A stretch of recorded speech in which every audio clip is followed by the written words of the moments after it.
ফেব্ৰুৱাৰী মাহত ২ নম্বৰৰ মাহ আহিছে ফেব্ৰুৱাৰী মাহ। ফেব্ৰুৱাৰী মাহত জন্ম হোৱা ব্যক্তিসকল অহেলিকাৰ দৰে হয়, অৰ্থাৎ তেওঁলোক কেতিয়া সুখত থাকে, কেতিয়া তেওঁলোকৰ মন ভাল লাগি থাকে, বেয়া লাগি থাকে, ইয়াৰ কোনো ধৰণৰ আমি অনুমান লগাব নোৱাৰো। তেওঁলোক খুব সোনকালে খং কৰে, খুব সোনকালে তেওঁলোকে কাৰোবাক মৰম কৰে, অৰ্থাৎ এওঁলোকৰ প্ৰকৃতি ধৰিবই পৰা নাযায়।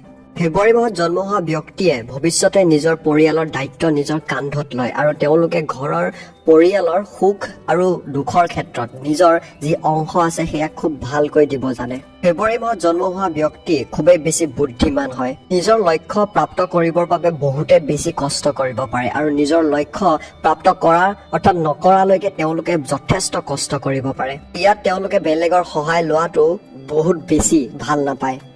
মাৰ্চ মাহত জন্ম হোৱা ব্যক্তি কেনেকুৱা ধৰণৰ হয়? তেওঁলোক খুব বেছি সুন্দৰ আৰু আকৰ্ষণীয় প্ৰকৃতিৰ হয় আৰু মাৰ্চ মাহত জন্ম হোৱা ব্যক্তিৰ লাজ লগা স্বভাৱ প্ৰকৃতিৰ হয় আৰু তেওঁলোকে খুব মানুহৰ সৈতে খুব সহজতে মিহলি হ'বলৈ বৰ কষ্ট পায়। আৰু এই মাৰ্চ মাহত জন্ম হোৱা ব্যক্তিসকল সত্যবাদী হয় আৰু দয়ালু হয়, অৰ্থাৎ তেওঁলোকে মিছা কথা কোৱাটো একেবাৰে ভাল নাপায়। আৰু মাৰ্চ মাহত জন্ম হোৱা লোকসকল খুবেই বেছি শান্তিপ্ৰিয় হয়। এই মাৰ্চ মাহত লোক হোৱা অৰ্থাৎ যোনসকল জন্ম হোৱা ব্যক্তি আছে তেওঁলোকে আনৰ সমস্যাখিনি বুজি পায়, আনক অসহায় ব্যক্তিক সহায় কৰাটো তেওঁলোকৰ খুবেই বেছি ভাল বুলি কৈছে, অৰ্থাৎ ভাল পায় তেওঁলোকে। আৰু মাৰ্চ মাহত যোনসকল ব্যক্তিৰ জন্ম হয় তেওঁলোকৰ কিন্তু খংটো খুব সোনকালে উঠে আৰু মানুহবোৰ বিশ্বাসৰ ক্ষমতা কম বুলি কৈছে, অৰ্থাৎ মানুহৰ ওপৰত তেওঁলোকৰ বিশ্বাসৰ যি ক্ষমতা আছে খুবেই কম, মানুহক খুব কম বিশ্বাস কৰে। আৰু মাৰ্চ মাহত জন্ম হোৱা ব্যক্তিসকলে নিজৰ যি দুখ, নিজৰ যি আৱেগ আছে সেইবোৰ মানুহক নেদেখুৱাই, নিজৰ মাজতে লুকুৱাই ৰাখে। আৰু তেওঁলোকৰ মনটো পঢ়াটো পৃথিৱীৰ আটাইতকৈ কঠিন কাম বুলি কৈছে, অৰ্থাৎ তেওঁলোকে পঢ়া শুনা কামবিলাক বেলেগ কামতকৈ অলপ বেছি কঠিন পায়।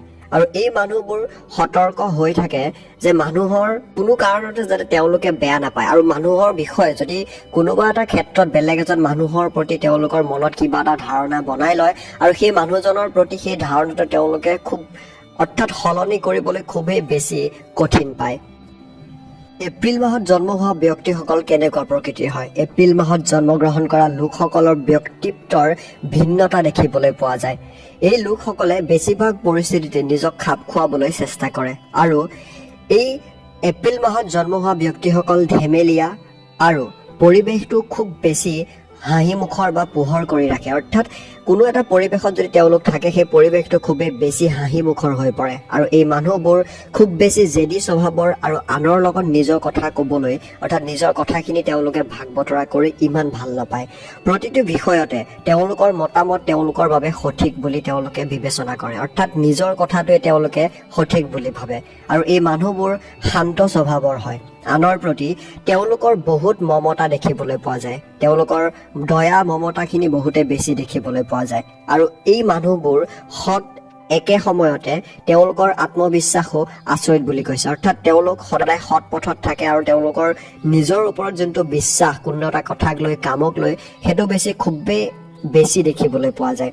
তেওঁলোকৰ স্মৃতি শক্তি ভাল আৰু বাতৰিৰ সৈতে বা সময়ৰ লগত তেওঁলোকে নিজকে খাপ খুৱাই ৰাখি পেলাই আগবঢ়াই নিবলৈ বহুতে বেছি ভাল পায়। আৰু এই লোকসকল নিজৰ চৌপাশৰ মানুহখিনিক খুবেই বেছি উৎসাহিত কৰি থাকে আৰু তেওঁলোকে খেলা ধূলা, সংগীত, ভ্ৰমণ কৰি ভাল পোৱা এনেকুৱা যোনবোৰ বস্তু আছে সেইখিনিৰ প্ৰতি খুবেই বেছি আগ্ৰহী হৈ পৰে।